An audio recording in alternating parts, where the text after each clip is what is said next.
Hi, everyone. Welcome back to Groundwaves. I am very sorry for the tech disruptions as we tried to get started. We had a little bit of a hiccup, so thank you for your perseverance. Um, I want to just acknowledge that there may be some people coming in late. So, Dunn, maybe give us another round as we bring in those who are finding us.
Thank you, Dunn. And thank you everyone again for your patience and apologies for the mix up with the links. I want to welcome everyone back to Ground Waves, to our season finale, to celebrate Pride Month. We are gathered from different places in the United States and Canada. I happen to be coming to you tonight from the northern suburbs of Chicago, Illinois, which are the traditional unceded homelands of the Council of the Three Fires, the Ojibwe, the Odawa, and the Potawatomi nations, and many other tribes who call this area home. This region has long been a center for Indigenous people to gather, to trade, to maintain kinship ties, and today one of the largest urban American Indian communities resides in Chicago. We hope that members of this community continue to contribute to the life of the city and to celebrate their heritage, to practice their traditions, and to care for the land and waterways. In honor of Pride Month, we are talking tonight about what it means to be an ally. Being one day after the festival of Shavuot, as it ended here last night in the diaspora, it's timely to explore the lessons that the holiday of Shavuot offers us about what it means to stand in solidarity with others. My guest tonight, Rabbi Mike Moskowitz, offers several powerful insights into this very idea from the holiday of Shavuot in his book Textual Activism. And in preparation for the conversation that Rabbi Moskowitz and I will have in just a few moments, I'd like to share some of his teachings with your permission, Rabbi Moskowitz. Shavuot is a festival about change, he teaches in his book. It recalls the drama of Sinai when we transitioned from being Hebrews to becoming Jews, from individuals to a nation, from a people on an unprecedented spiritual journey to one invited into a moment of divine revelation. The story of Ruth, who evolves from her Midianite roots into declaring her unwavering commitment to Naomi and to the Jewish faith and Jewish peoplehood, brings the intimacy of personal narrative to this grand religious epic that is all about the holiness of change and transformation. The lessons of the holiday all point to life's inherent fluidity, something that Judaism affirms through different rituals and even through different laws, through halakha. As Rabbi Moskowitz points out, we can light candles earlier than sunset on a Friday afternoon and bring in Shabbat even while the sun is still shining. And through the laws of tshuva, we can redeem our pasts by repenting for our sins. We can make something holy and dedicate it to the temple and then have it revert back to its mundane status. The legitimacy of change and transition is a hallowed lesson of our tradition, reflecting the dynamism of life itself. And while the concept of change, when it comes to gender, can be a challenging idea and experience, the framework for it exists in our understanding of the world and of the life that we have been given to live. And the diversity that transgender and non-binary people bring to our families and our community is itself a sacred element of the Sinai revelation, which unfolded for an entire people in its manifold glory, wherein even one person missing, one person marginalized, would compromise our unity and hence all of our worthiness of the Torah. That unity transcends pronouns and it transcends partners. It lives in the deepest layers of our collective soul, but it must be revealed in the most courageous acts of our collective love. Rabbi Moskowitz further mines Shavuot for its lessons of humility with which we must do the sacred work of loving one another, especially loving those whose lives we might not fully understand. He models himself the phrase Talmid Chacham, which we use to denote a scholar, but which literally means a wise student. Wisdom, as he teaches in his words and in his deeds, comes from recognizing how much we don't understand and have yet to learn. In his book, Rabbi Moskowitz refers to a midrash which says that the tablets of the Torah were carved all the way through, but that miraculously the stone looked the same from both sides. That midrash, together with Ruth's story, which compels us to reconsider the other, reminds us that, as Rabbi Moskowitz writes, in order to appreciate the beauty of Torah, we need to be able to see it from the other side as well. And I think in what might be the most moving piece of Rabbi Moskowitz's Shavuot Torah, he reminds us of the power of love to mitigate the gaps in understanding that keep people apart from one another. And he retells the amazing story of Rav Meir Simcha of Dvinsk, otherwise known as the Or Sameach. When two of his students were wrestling with a difficult Talmudic text, they came to him for help, and in turn, he advised them to pause from their learning and to instead pray for more love of Torah. And one of the students challenged him and said, well, if we're going to pray, why don't we just pray for the answer to our question about this difficult text that we're studying? But the wise rabbi explained that the more we love something, the more we love someone, the greater our sensitivity is to them and the more aware we become of their needs. If they could just find more love for the Torah, that would enable them to better understand it. To bring more understanding and compassion and unity to our world, we have to pray for the ability to feel more love for one another, parents and children, friends, those who share community, those who share society, and all of us who share this precious planet. Before I introduce Rabbi Moskowitz, let me turn again to Dan.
Thank you, Dan. I love when you play that.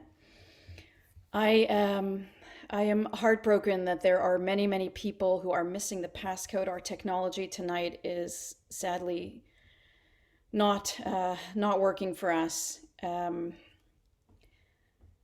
Rabbi Moskowitz, I want to apologize in advance for the more limited audience that we're going to be able to bring in tonight, but we're doing our best.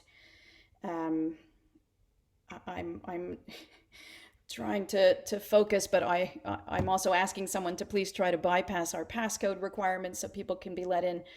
We're going to have to move forward, and we'll send out a recording of this very special program. Friends, Rabbi Mike Moskowitz is a deeply traditional and radically progressive advocate for trans rights and a vocal ally for LGBTQ inclusivity. He received 3 ultra-Orthodox ordinations while learning in the Mir in Jerusalem and Beit Midrash Gavoa in Lakewood, New Jersey. He is also a David Hartman Center Fellow and the author of 2 books, Textual Activism, from which I was teaching a few moments ago, and Graceful Masculinity. His newest book, Seasonal Resistance, will be available at the end of 2022. The importance of Rabbi Moskowitz's leadership and teaching can't be overstated. His work accomplishes not just greater justice and freedom and inclusion for LGBTQ Jews, but his presence in liberal Jewish spaces as an ultra-Orthodox Jew shatters so many long-held assumptions and even some biases by people in all Jewish camps along the left-right axis about ultra-Orthodox Judaism, about the capacity of even the most conservative of Jewish communities to unearth the voice of our ancient texts and traditions, which can converse meaningfully and courageously and lovingly with today's realities. I am so honored to welcome Rabbi Moskowitz to Groundwaves in honor of Pride Month. Rabbi Moskowitz. Thank you so much for having me and for your exceedingly kind and generous words of introductions. My words sound much better when you read them than when I write them. So thank you for adding to that. It's my honor.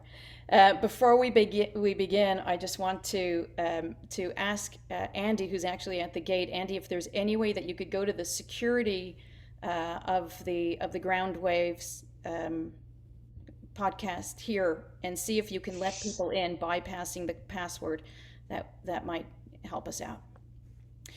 Rabbi Moskowitz, what does it mean to be an ally? Can you tell us a little bit about you, what led you to become so involved in building LGBTQ allyship?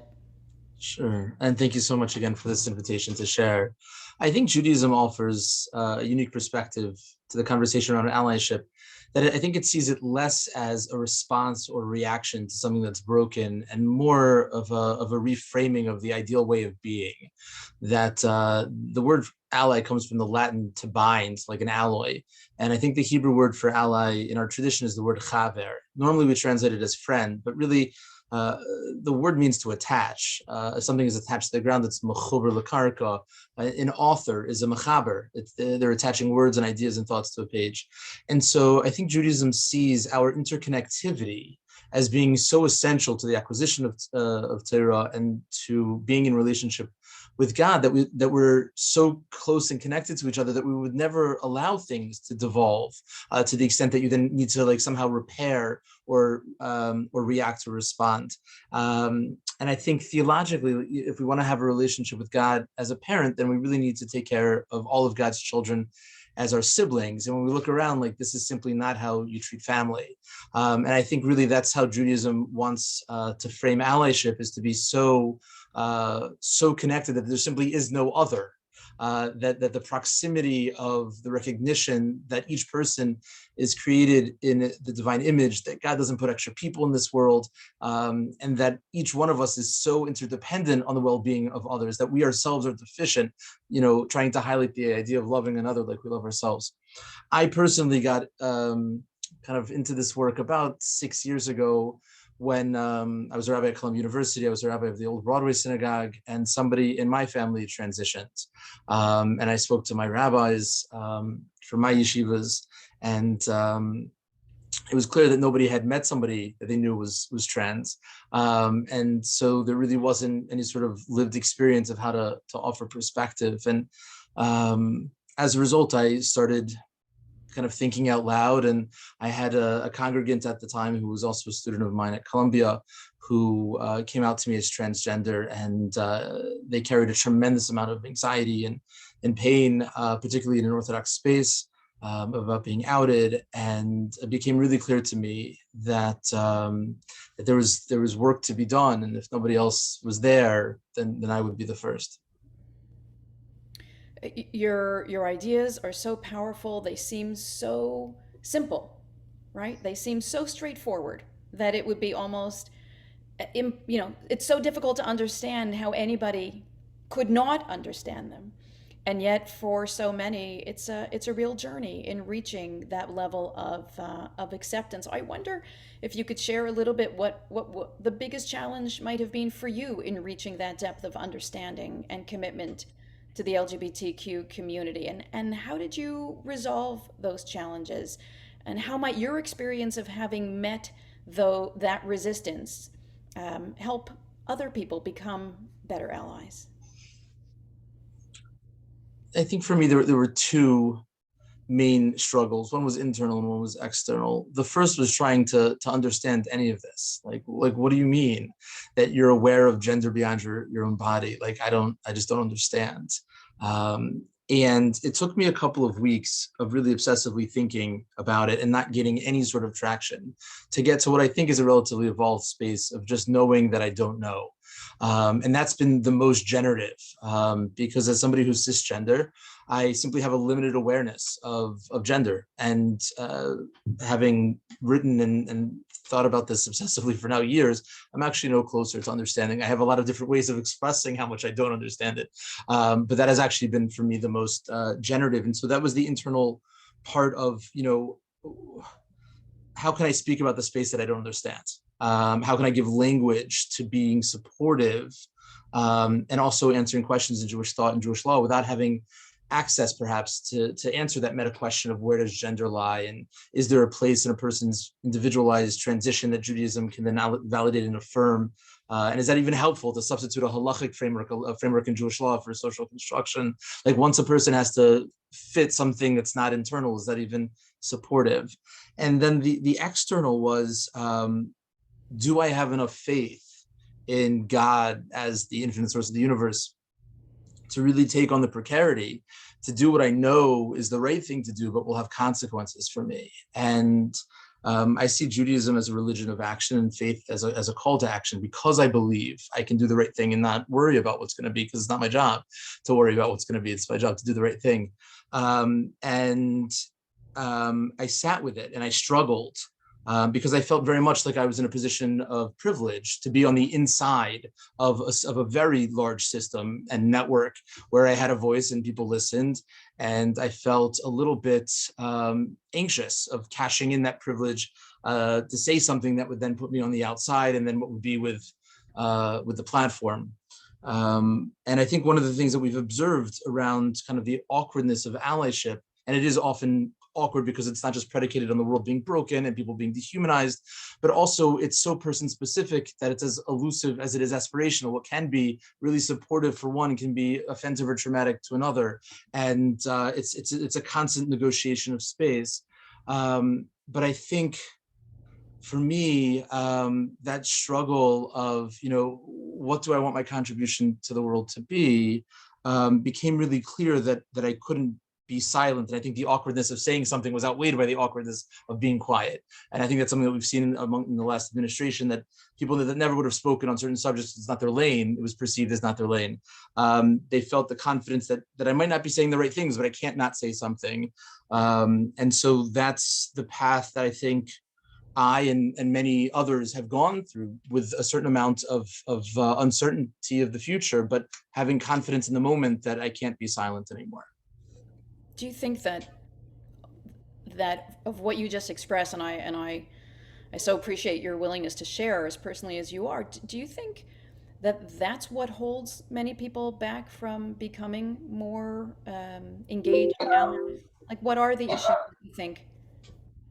Yeah, I think there's anxiety of getting this wrong. I don't know how to speak to this. I don't know if I'm going to be welcomed. I don't know if at what cost, right? Will I lose friends or families or relationships, perhaps promotions? If I speak on any issue, we live in such a divisive time that, even 10 years ago, you met somebody who had like a different worldview, a different set of experiences, saw the world differently. Like that was exciting, that was interesting, that was engaging. I want to hear where you're coming from. That's so fascinating. I've never met anyone like you.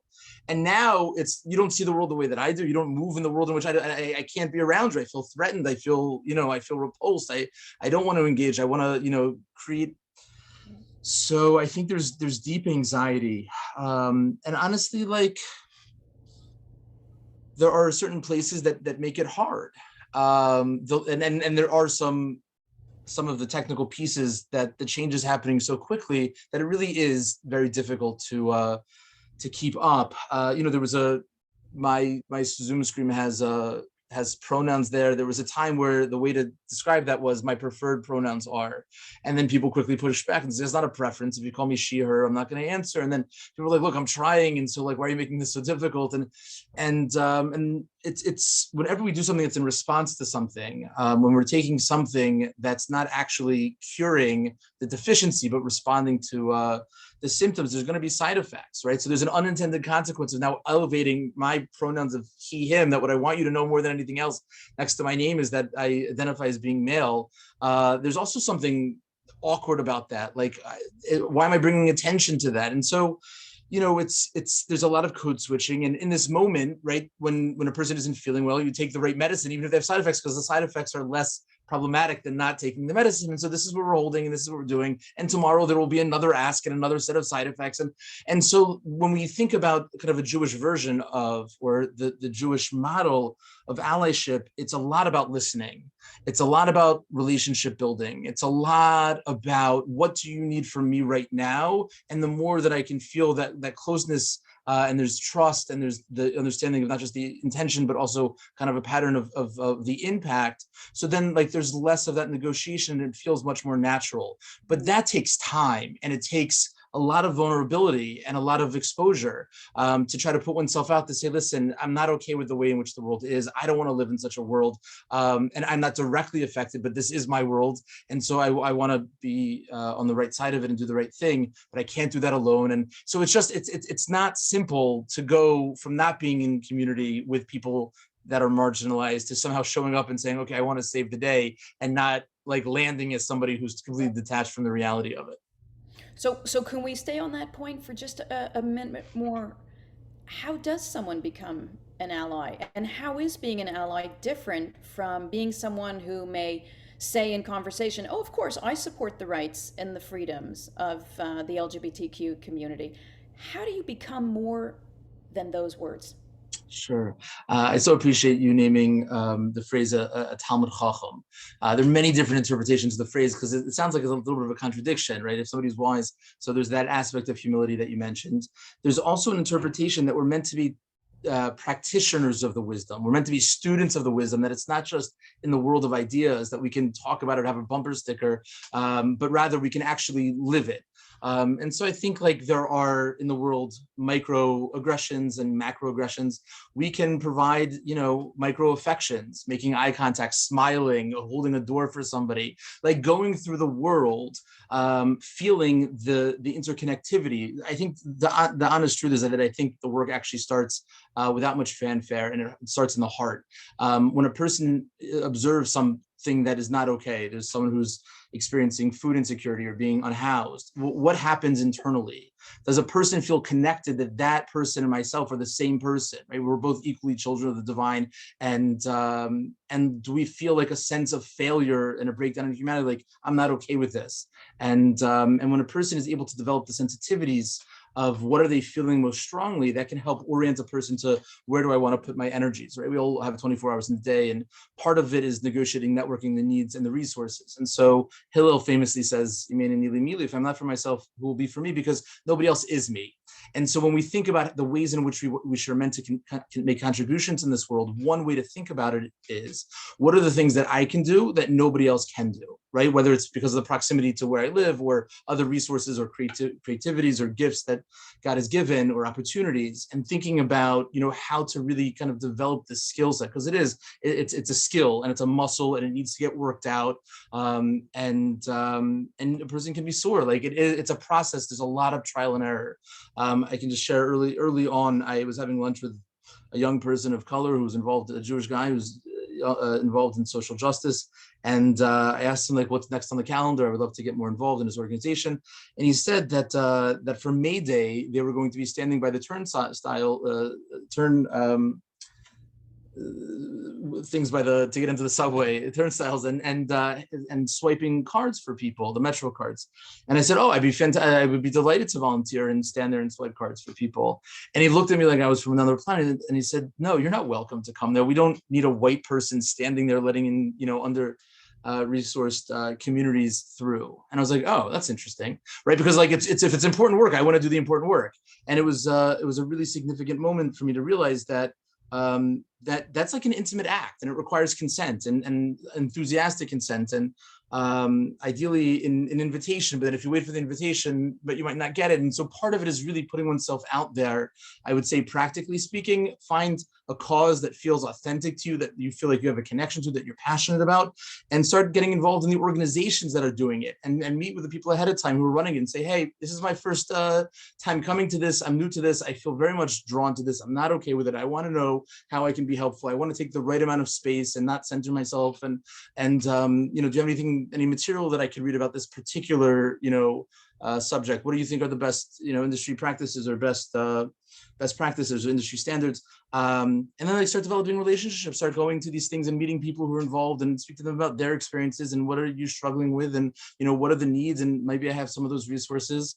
But there's logistical pieces and there's strategic pieces, and I think one of the things that I learned very early on is that nobody's life is ever hypothetical. And particularly in spaces of the world of ideas, like in the Talmud, it's very much theoretical. If a person gets out of jail, Erev Yom Kippur, there's only enough time to do one mitzvah. What right mitzvah should that person do? That person doesn't have a pulse. That person doesn't have a heart. That person doesn't have a face.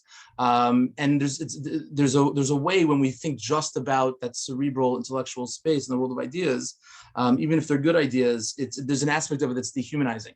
So the more we can have that first person interaction and narrative, that we can hear the stories of the lived experiences of others. Just it's a different Torah. Like it's not the theoretical Torah. It's the Torah with a face and a pulse.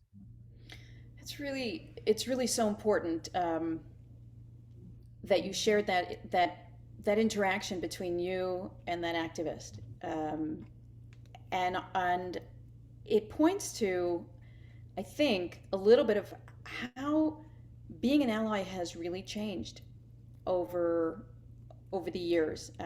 Yes, you pointed out we live in such a polarized time. We live in a time where if you say the wrong thing, you can be canceled, even if you had the best of intentions. And I think that does deter many people from sort of taking the risk of putting themselves out there when we don't know always what the right thing to do is, or if we have missed being sensitive to a certain dynamic. But the energy that you describe, and the way that I listened to that story and imagined you responding to that person saying, no, we don't we don't want you there in that moment, you bring a very deep humility that allows you not to be rebuffed by some of the sharper edges of our world, but rather you describe what it means to come in with an openness of heart and of mind, and to sort of put your innocence out there for people to see. At the same time, as compelling as that is, and there's so much for me to learn from that in the way that I want to show up and be present in spaces, we are living in such a terrifying time. Since the start of this calendar year of 2022, I think there have been something like almost 240 anti-LGBTQ bills that have been introduced in the United States, many targeting trans and non-binary people. What do you think we need to be doing to best support the LGBT community as we see the threat, the very real threat of the rolling back of hard-won rights. And how do we marry sort of the humility and the tentativeness, which not hesitation, but the respect that you describe with the fierce and powerful activism that we are so desperate for right now. Yeah, I think when it comes to activism, it's important to be, smart about it and strategic. And emotions by themselves are often um, expansive, but don't lend to natural channeling. And I think even Judaism maybe frames maturity as like the intellect's ability to govern the emotions. And so I think the work broadly is finding how do we take this anger, which is real, which is deep, which if you're not angry, you're not paying attention. Like if you're not angry, you're not paying attention. Yeah. And do with it something that will affect change. I've found the best way to cope is by trying to be an agent of change. And so there are great organizations to donate to, there are great organizations to volunteer for. But I think our rabbis to say, there's a verse, Ner Hashem Nishmas Adam, that God's candle is our soul. And so when we live in dark times, we need to create more light. And the light comes with the unity of each one of us coming together. I grew up in Richmond, Virginia, and they were racist, and there was hatred. But like you had to wear a hood. You could not be out as a racist. And just a few years ago in Charlottesville, like you didn't need to wear a hood anymore. You could be out with your tiki torches and your khakis, and you could be out as a racist. And that's a failure of community. That's a failure of society, that the dominant culture has allowed white supremacy to like not be afraid to be out as a racist. And so we need to not be afraid to be out as allies. We need to not be afraid to be out with more light, with more flags, with more colors, right? With more faith that like good will, will in the end overcome. Hate will never replace us, and that means sometimes taking to the streets. I met my boss, Rabbi Sharon Kleinbaum, in the back of a police wagon. We got arrested for civil disobedience in the Senate Rotunda of DACA. And so I think that there's a place for nonviolent civil disobedience. And I'm sure as things get closer, there will be opportunities. But, I think theologically, going back to Shavuot, I see the divine revelation as, God's coming out speech, right? This is where God tells us who God is. And just 40 days later, we contributed to the erasure of God's identity. We've been serving the golden calf, and we forced God back into the closet because it was no longer a safe place for God to be out, because we're now, saying that there are other gods, and we're serving these idols. And God is saying, I don't understand. I told you, like, I'm the infinite source of the universe. What are you doing? Why don't you believe me when I tell you who I am? And that is not just part of the LGBT experience. It's not even just part of the human experience. It really has its source in the divine. And so when we think about this battle that we're waging, good versus evil, love versus hate, it's not just for individuals of a minority group.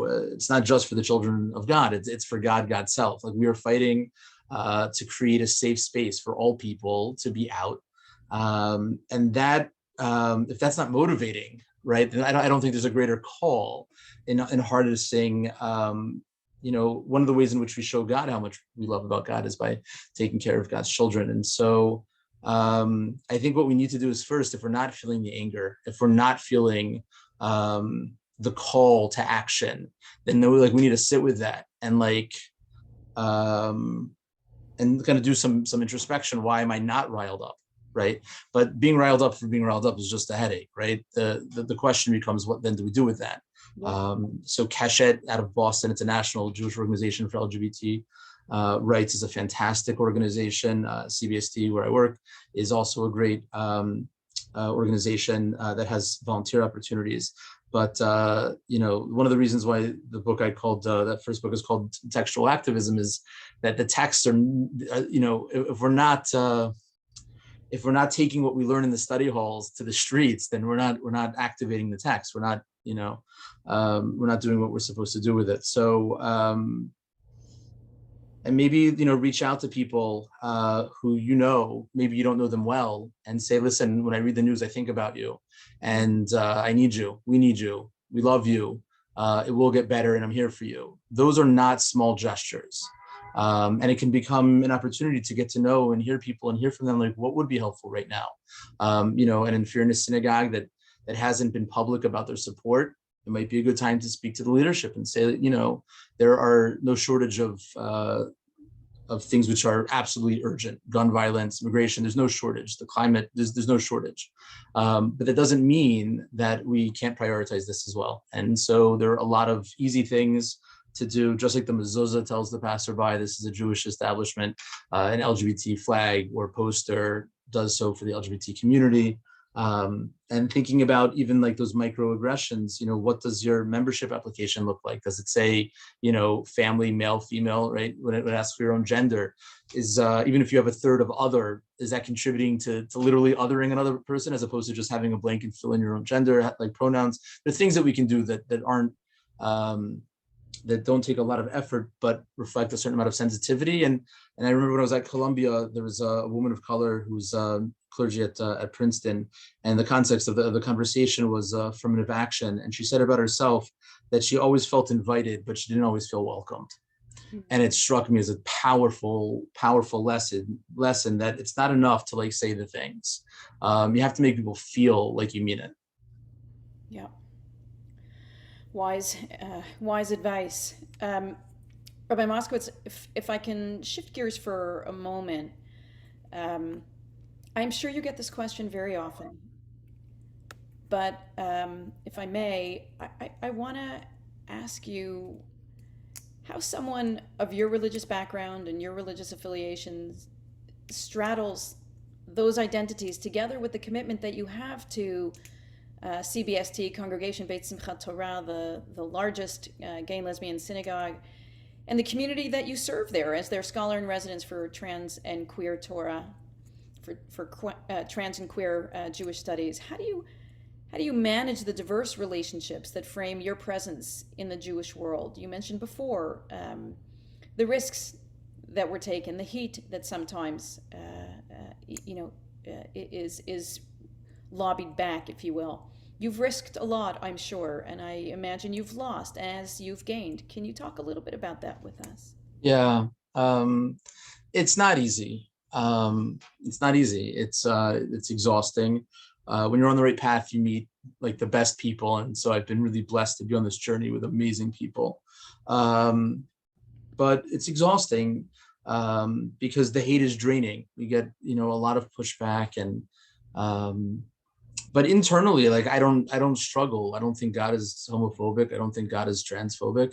I think as we have a better understanding of reality, we don't need to change the Torah. As some version of a religious fundamentalist, I believe that God gave the Torah to Moses on Mount Sinai. It's immutable, it's eternal, it's infinite. And a byproduct or a consequence of that theology is that God spoke to Moses on Mount Sinai about trans rights, about where should a person of trans experience sit in a synagogue. If there's a woman of trans experience who wants to convert to Judaism and didn't have bottom surgery and isn't circumcised, is that body part specific or is that gender specific? So I believe that if you believe that the Torah is those things, so then God spoke to Moses. So for me, I don't feel like a call to invent or to create as much as I do, pray for the wisdom to access, to uncover and to discover the divine will in these spaces. It's very difficult to understand how people can hate people in their own family for things which are not a choice. And I just did a wedding of two Orthodox women last week, and there were hundreds of people there, and it was beautiful. And this is the best it's ever been. And so I'm deeply encouraged. And the hate mail from when I started about 5 years ago has gone down, has decreased significantly. And the number of inquiries from the Orthodox communities, right, have absolutely increased. The edges are shifting. 5 years ago, I was counseling parents when their kids, come back from seminary and come out as queer. And now I'm counseling the parents when those queer kids have met other queer kids and are getting engaged. And a few years from now, we'll have more conversations about children and schools, and then like it won't be necessary to have these conversations anymore because everyone will know somebody in their family and love somebody in their family who's part of the LGBT community. Um, I just got a woman. I think I can't remember if she's in Chicago or not, but she's starting something basically like Bubbies for Trans Rights, helping boomers, helping people of her generation find the language to understand. But that's part of the struggle of language, is that it's never going to be as expansive as the experiences they're coming to describe. That's such a hopeful message that you just shared, and what a bracha to have stood in that place and seen that landscape change. And wow, I can only imagine um, the lifeline that you are to so many families, both directly and symbolically. And I want to I guess ask the other side of this question of you, if I can. Apart from the critical work that you do in teaching trans and queer Torah and your advocacy, your presence at CBST clearly also has the effect of strengthening Klal Yisrael, because your presence there is educating the liberal Jewish community about ultra Orthodox Judaism. And I wonder if you can share what you think. What do you think they're learning, and what is it that you want to teach them? And on the other side, what do you think that your ultra Orthodox friends and communities are learning about liberal Judaism through you and the work that you're doing at CBST? Yeah, it's a great question. So, since the temple was destroyed 2,000 years ago, we all come from a broken home. And I think when the Jewish people kind of all went in different directions, we all took different resources from our collective home. And historically, the left took tikkun olam and healing the world. Historically, the far right took limudat Torah and learning. And so they were all deficient because there's 613 mitzvahs. They were never given to an individual. They were only given to a nation. So when the nation is split up, the Torah is also split up. And so nobody's playing with all of the pieces. So CBSC is such an amazing space that it really does model what a unity. I've described it as like, it embraces a commonality of individuality. It's not affiliated with any of the movements. And so the clergy staff represents people from all different backgrounds, because the Jewish people represent people from all different backgrounds. And the goal is not to try to be like anybody else. The goal is to be in the most authentic and genuine version of yourself, in relationship with the divine and community and oneself. It's interesting, Shimshon Raphael Hirsch, the great German theologian, points out that there's no biblical word for religion. The word religion itself is a human construction. There's just the reality of God, and each one of us is meant to explore and develop that intimate relationship with our Creator. And so, one of the things that I think that the community at CBST is getting access to is the tools to kind of excavate and to harvest the nuggets of wisdom from within the tradition. So I give a Gemara class there and a Mishnah class, and in queer spaces, straight Torah is also queer, right? Because it's a deviation from their norm. And so we learn the way that I learned in the mirror, and we learn the way I learned in BMG, and giving people the skill set to be self-sufficient and proficient in Jewish texts. It's an amazing thing that a person feels empowered. That I think a lot about my own planned obsolescence. Like the goal of the ultimate teacher is to no longer be necessary. And I think that this work in this work is really just a placeholder, and more there's more and more visibility. There's more and more representation.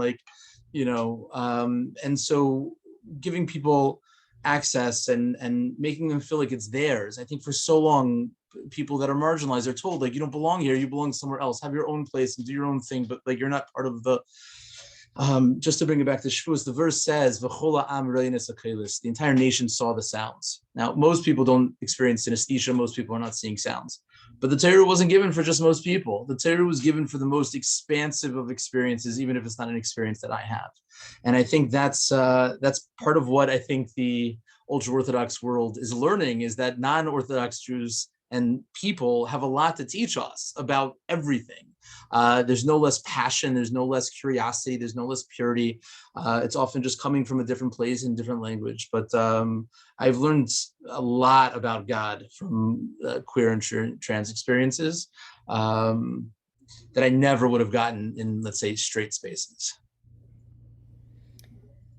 It's it, it, it it doesn't go without saying. It's just a terrible phrase because when you want to say something like that, it really should be said. And what I want to say is that just listening to you, having the opportunity to get to know you, um, it is so clear that what you are bringing to this work on one level is profoundly holy and transformative and life-saving to the LGBTQ Jews and others whom you are embracing and honoring and loving.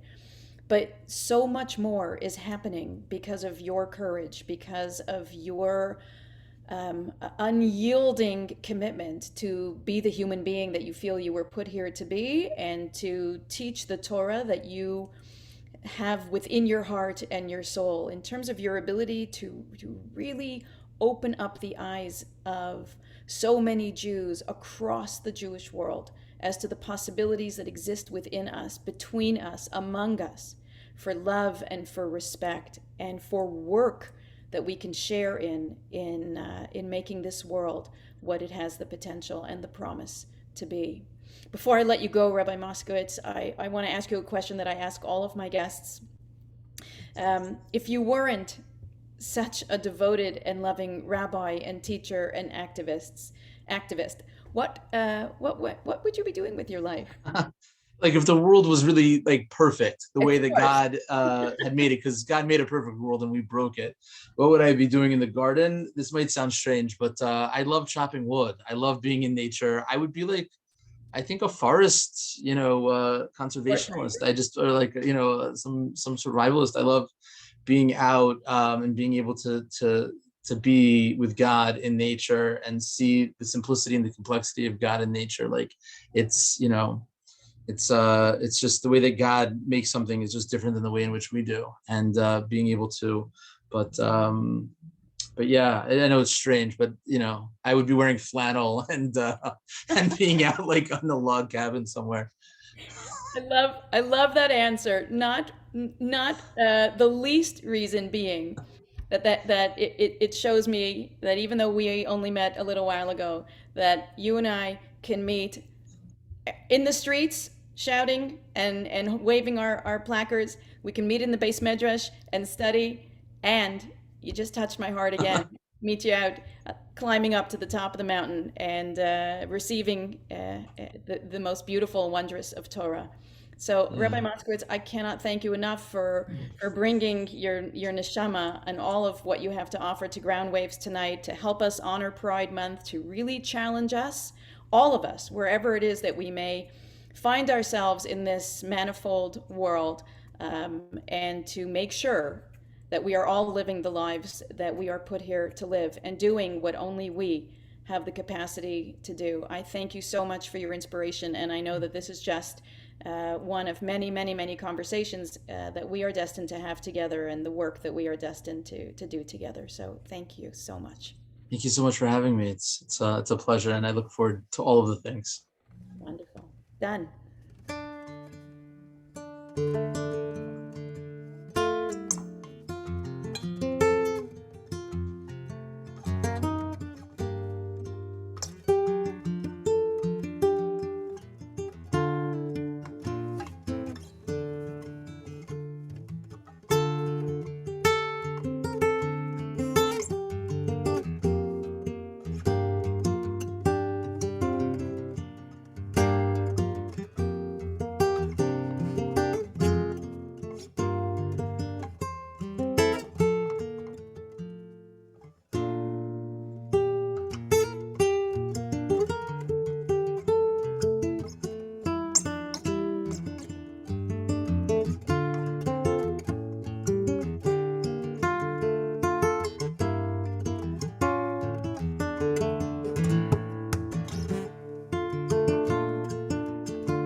Thank you, Don. That was so beautiful.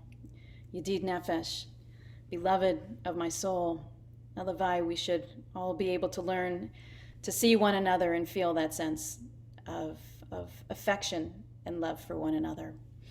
You know, in light of Rabbi Moskowitz's call for the plurality of Torah teachings that make up the unity of Torah, I want to share another take on a moment that he referred to a few moments ago, and hopefully add to that beautiful complexity. You know, when it comes to retelling the story of the revelation on Sinai, which Shavuot celebrated, in children's books, in museum masterpieces, in Hollywood movies, and holiday sermons, the focus is almost always on the scene when Moshe receives the tablets from God on top of the mountain. And that's understandable. It is an awesome moment.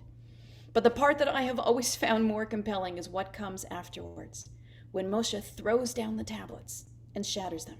Now that is drama. And what in the world could Moshe have been thinking?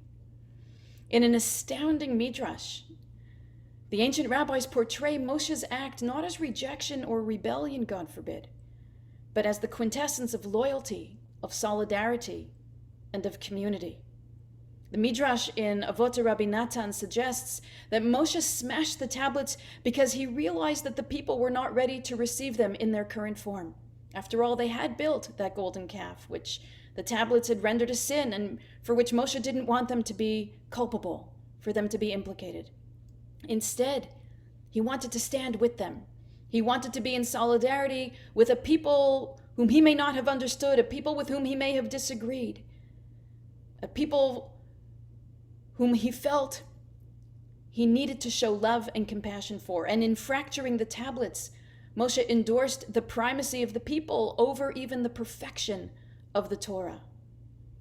Now, let me be very clear. I have taught this in different settings, and in this particular setting, I want to be very clear that the analogy I'm drawing is not Chalila between LGBTQ Jews and those who build idols. God forbid, I am one of those LGBTQ Jews. The lesson that I'm drawing, particularly for those who may question the halachic or maybe even the ethical integrity of trans or queer love or sexuality, for those who may wonder about our responsibility to support those who look or behave differently than they do, is how our greatest teacher, our greatest prophet, Moshe, recognized that a Torah that doesn't show radical empathy to its inheritors is not a worthy Torah. That such a Torah needs to be fractured and reassembled over and over again, generation after generation, in order for it to express its most courageous, its most compassionate wisdom. And Moshe smashing the tablets and then crafting a new set initiates the sacred dynamic of rewriting Torah in every generation and for every generation, the dynamic of which we are both the inheritors and the transmitters. Many may shudder at the thought of shattering the Torah, but remember where the shards of the tablets that Moshe threw down ended up. They ended up in the Holy Aron, in the Holy Ark, right next to the new ones that he carved. And among those shards lay such decisions of our venerated authorities, our poskim, to embrace matrilineality, which was a break from the biblical model of patrilineality, the decision to ban polygamy, to require a woman's consent to divorce, to, in some movements, allow Kohanim to marry converts and widows, the decision to ordain women as rabbis, the decision in some communities to bury non-Jewish relatives in our Jewish cemeteries, and yes, the decision to embrace LGBTQ Jews, among other bold fractures of tradition that we initiated for the sake of Jewish community and peoplehood. So when we ask where the call to allyship, to empathy, to solidarity emerges in Jewish tradition, we go right back to Sinai, a journey of mutual responsibility that we relive not just once a year on Shavuot, but on each and every day that we are blessed to be alive as the Torah beckons and is revealed again with every sunrise, with every breath, and with every lev. And so we prepare to bring our Groundwave session tonight to a close. I want to underscore one final note. We have shared so many beautiful teachings about the power of solidarity and the holiness of allyship. But we cannot end without reminding ourselves of the fundamental halachic obligation we have towards standing with those who are vulnerable. At the end of the day, the issue of LGBTQ freedom and justice is a matter of life and death, both in the form of the existential despair that grips so many in the LGBTQ community and leads to alarmingly high rates of depression, anxiety, and suicide, and in the form of unacceptably high incidences of violence against trans folks, especially trans women of color. As Rabbi Moskowitz teaches in his book, the sages deplored anyone who hesitated before asking whether it was permissible to violate Jewish law in order to save a life. The venerated code of Jewish law, known as the Shulchan Aruch, states in most bold terms in the context of Shabbat law, it is a mitzvah, not just something that's permitted, but it is a mitzvah to desecrate Shabbat to save a person's life. One who does so is praiseworthy. One who asks if it's permitted is a murderer. So remember, the Torah is our shared communal treasure. And in these challenging, painful, and vulnerable times, we must come together to support one another, to soothe each other's pain, and through the embrace that we can offer one another, to undo the loneliness that can become fatal. Those actions are not about being woke or being progressive. They are our eternal spiritual responsibilities mandated by the Torah, which we pledged ourselves to over Shavuot, which literally means oaths, this past weekend, and which we pledge again every single day. Standing at Sinai means, above all, standing together. I want to thank Dan Nadel for our beautiful music tonight and for all of our Groundwaves programs. Rabbi Moskowitz, thank you again for being with us and for sharing your deep and holy Torah. I want to thank Shari Zion, Beth-El in Montreal for hosting Groundwaves over these last months. This was our season finale, but please watch your email for announcements about a new season of Groundwaves, which we hope to present to you starting again in the fall. Next Wednesday, I invite you to our everyday ethics class on the Jewish legal and ethical teachings about abortion. And hopefully we'll be able to continue to add more ethics classes as the weeks and months continue to unfold. But I want to thank everyone for being with us throughout our Groundwaves season. I apologize again for the technical difficulties that we had to deal with tonight. I appreciate your patience. As a closing kavanah, I want to offer you this poem by Mary Oliver, an extraordinarily gifted, beautiful poet, part of the LGBTQ community, whose perhaps most famous poem, and I'm smiling because of what Rabbi Moskowitz shared in that question about where else we would find you if not in the base medrash. Mary Oliver wrote, "I dream of trees." She wrote, "There is a thing in me that dreamed of trees, a quiet house, some green and modest acres, a little way from every troubling town, a little way from factories, schools, laments. I would have time, I thought, and time to spare, with only streams and birds for company, to build out of my life a few wild stanzas. And then it came to me that so was death, a little way away from everywhere. There is a thing in me still dreams of trees, but let it go. Homesick for moderation, half the world's artists shrink or fall away. If any finds solution, let him tell it. Meanwhile, I bend my heart toward lamentation, where, as the times implore our true involvement, the blades of every crisis point the way.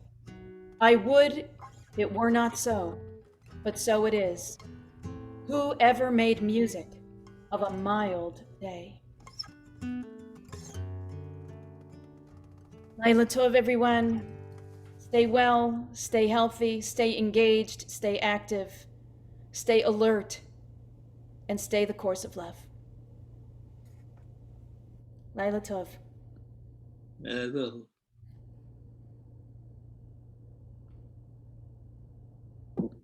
Thank you. Good night.